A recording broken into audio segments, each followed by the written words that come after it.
ایک نوجوان ہمارا تبلیغی دوست گلاسگو میں رہتا تھا، وہ بیمار ہو کے ہاسپٹل گیا ہے، تو اس کی جو اٹینڈنٹ نرس تھی اس نے 3-4 دن کے بعد کہا کہ آپ مجھ سے شادی کریں گے؟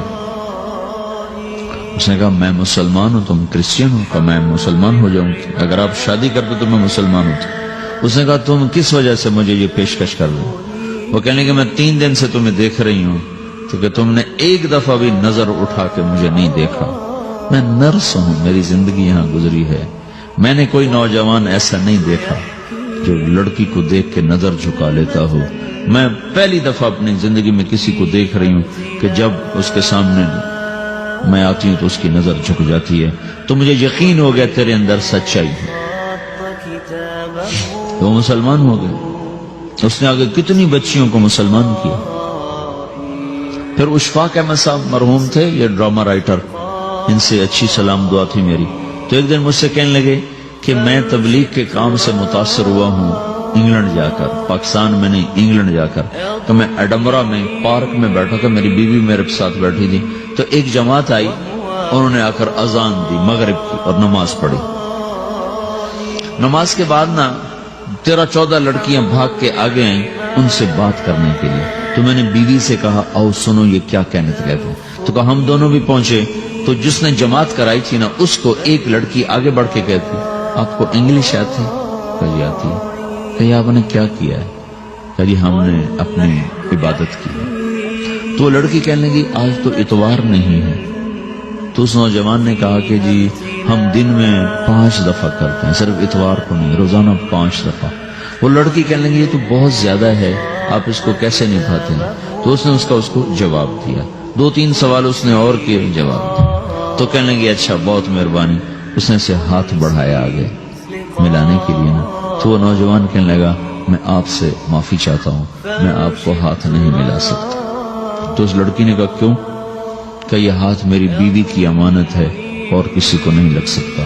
تو لڑکی کھڑی تھی، وہ زمین پہ گر گئی، صرف اس بہت وہ زمین پہ گر گئی، کھڑے کھڑے وہ زمین پہ گر گئی اور وہ بچوں کی طرح رونے لگی پھوٹ پھوٹ کے، اور کہنے لگی وہ لڑکی کتنی خوش قسمت ہے جس کے تم خامد ہو، کاش یورپ کے مرد بھی ایسے ہی ہوتے۔ جس رب نے نفسیات بنائی ہے وہ اگر کوئی عورت کپڑے اتار دے تو اس کی نفسیات بدل جاتی، چاہے وہ مغرب میں پیدا ہو چاہے وہ مشرق میں پیدا ہو۔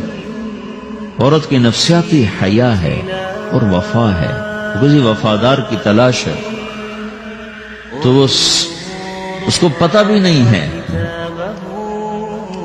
کہ مشرق کا حیا کیا ہے، لیکن وہ اس کو اللہ نے عورت بنایا ہے، اس کے اندر کی وہ نہیں مر سکتی چیز۔